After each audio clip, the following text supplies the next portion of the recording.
I mean to से poor और middle class family की लड़कियां जब हमारा लाइफस्टाइल ही नहीं मैच कर सकती तो रिश्ते क्या निभाएंगी?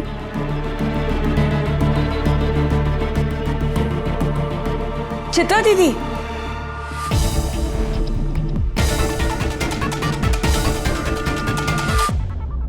बात अगर ऐसी होती तो मैं आज यहाँ होती ही नहीं। मैं भी एक मिडिल क्लास घर से थी और मेरी शादी भी बहुत बड़े घर में हुई, मगर मैंने उस घर के रीति रिवाजों के हिसाब से, उनकी लाइफस्टाइल के हिसाब से खुद को ढाल लिया। आप जानती हैं क्यों? क्योंकि मेरे घर में कभी किसी ने भी मुझे ये अमीरी गरीबी के तराजू में नहीं तोला।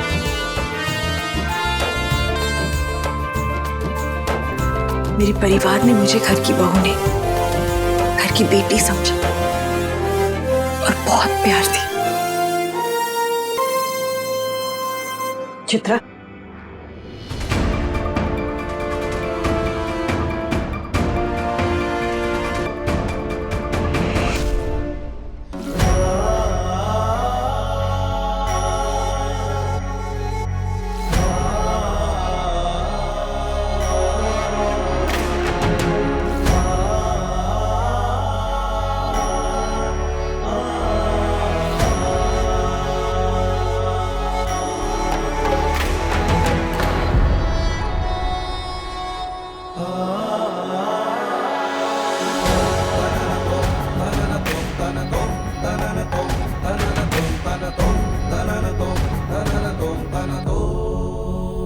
तभी हम चाहते हैं कि इस घर के लिए बहू तुम ढूंढो। निर्मला ने कम से कम एक अच्छा काम किया, तुम्हें अपने घर की बहू बनाकर लाई। संध्या सही कह रही है, इस घर के लिए बहू तुम ढूंढोगी।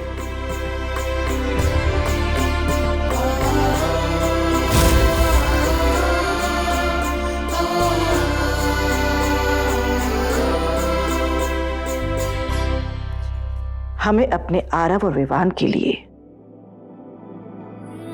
तुम्हारी परछाई चाहिए।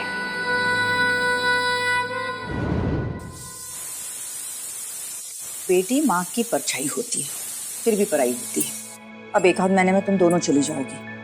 मेरा तो सोच सोच के ही मन बैठा जा रहा है। माँ, अभी तो पापा ने बोला है कौन सा 1 महीने में लड़का मिल जाएगा, और अगर आप ऐसी बात करोगी तो मैं सच में शादी नहीं करूंगी। काश दुनिया ने ये रिवाज बनाया होता, लेकिन जाना तो पड़ेगा बेटा।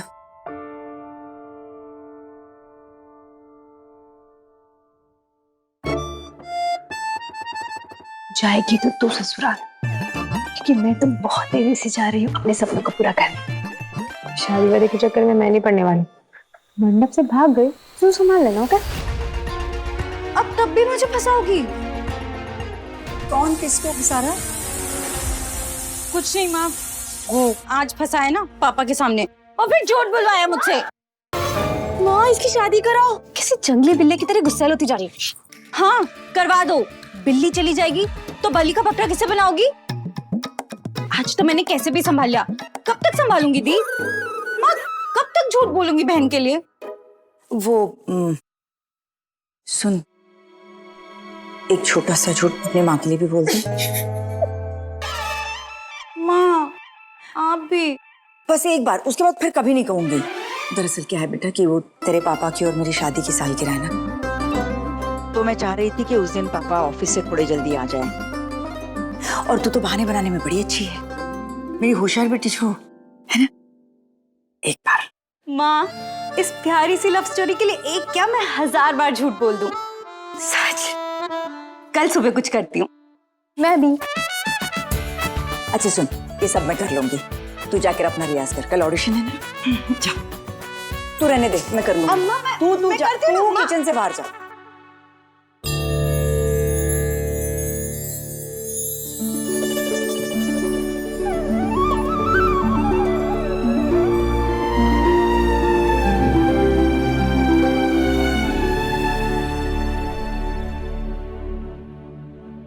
आरव, ये हमारी कुलदेवी है, इन्हें माता रानी का अवतार कहते हैं। और पता है यार, तुम्हारे दादाजी ने ये मंदिर खुद बनवाया था। माँ दुर्गा पेठा इन्हीं के नाम पर है ना?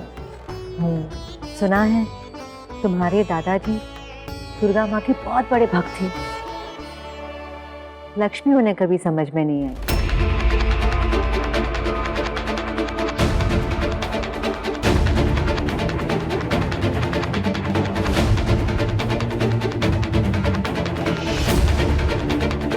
मतलब?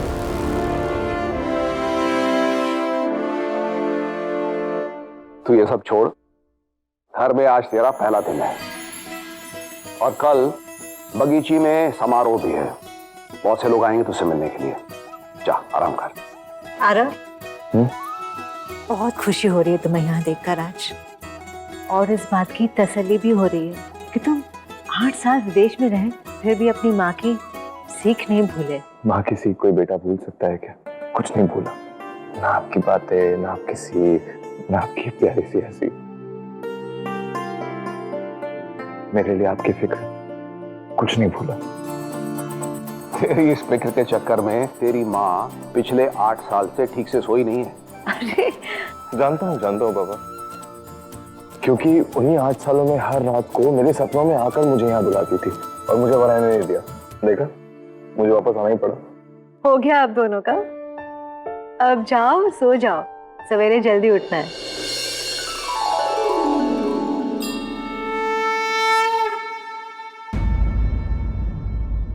हो गए कुलदेवी के दर्शन, दादाजी का आशीर्वाद भी ले लिया, बस अब ताजपोशी बाकी है। दादाजी की विरासत कहीं ले ना डूबे शिवराज को। तुम्हें बड़ी फिक्र है, हमारी आंखों के सामने बड़ी माँ सारी जायदाद युवराज आरव के नाम कर देंगी। तुम बस बैठे बैठे ये ऐप पे सर्फिंग करो। तुम क्या चाहती हो चित्रा? मैं क्या करूं? तुम अच्छी तरह से जानती हो कि पिताजी ने अपनी पूरी की पूरी वसीयत माँ जी के नाम पे कर दी और उनकी आखिरी सांस तक हम चाह के भी कुछ नहीं कर सकते। बेटा तो मैं भी इस घर का, लेकिन दूसरे नंबर का। क्यों? तुम्हारी तरह मेरा विवान भी आरव की परछाई बन के रह जाए क्योंकि इस घर का वो दूसरे नंबर का पोता है। राम और लक्ष्मण की इस जोड़ी में लक्ष्मण का किरदार तुम्हारे बेटे ने खुद चुना है।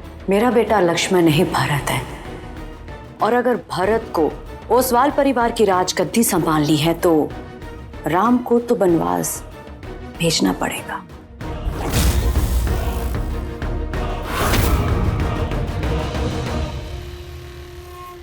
किसे वनवास भेज रही है मॉम? किसी को भी नहीं, वो मैं तुम्हारे डैड को रामायण की एक सीख याद दिला रही थी।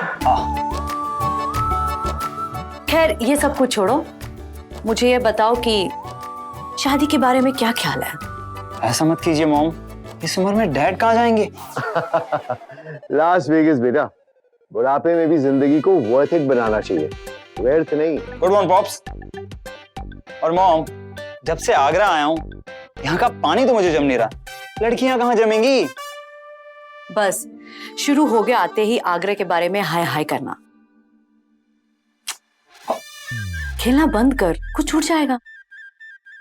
आगरा में कुछ नहीं टूटता, तब भी ऐसा था, आज भी ऐसा ही, सब कुछ वैसा का वैसा। वही सदर बाजार, वही हिंग की मंडी। It's boring. क्यों? यहाँ आगरा क्लब भी तो है, तुम वहां पे जाके वो चिल कर सकते हो। डैड, वहां भी वही अंकल, वही शक्लें, कुछ अगर आगे बढ़ा है ना तो वो है उनकी तोन।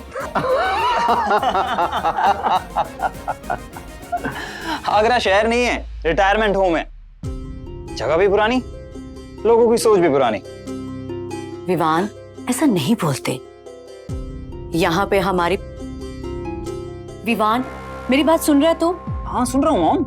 यहाँ पे हमारे पुश्तैनी माँ दुर्गा पेठे की दुकान है। आज हम जो कुछ भी हैं वो सब तुम्हारे दादाजी की बिजनेस की बदौलत है, जो आगे जाके तुम्हें संभालना है। सिर्फ संभालना ही नहीं है, टेक ओवर करना है। Take over. Dad, take over. I think I should leave now. और आप दोनों को भी रेस्ट करना चाहिए। ओके विवान, और एक बात डैड, आप एक काम कीजिएगा, कल सुबह उठकर आरव भाई को आप ये टेक ओवर, एक्सपेंशन, मर्जर वाला प्लान बताइएगा, क्योंकि दादाजी की लेगेसी उन्हीं के लिए सब कुछ है। Good night.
वाह, क्लासिकल म्यूजिक, पर कौन गा रहा है?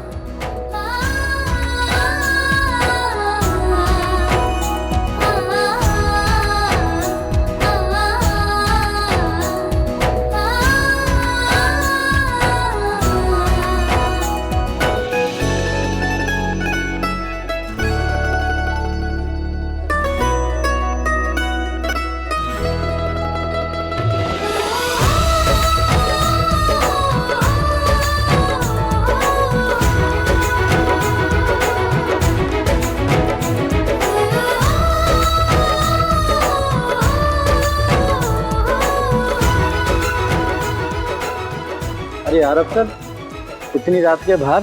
ये किसकी आवाज है? इतनी अच्छी आवाज? वो सर रेडियो में बज रहा है।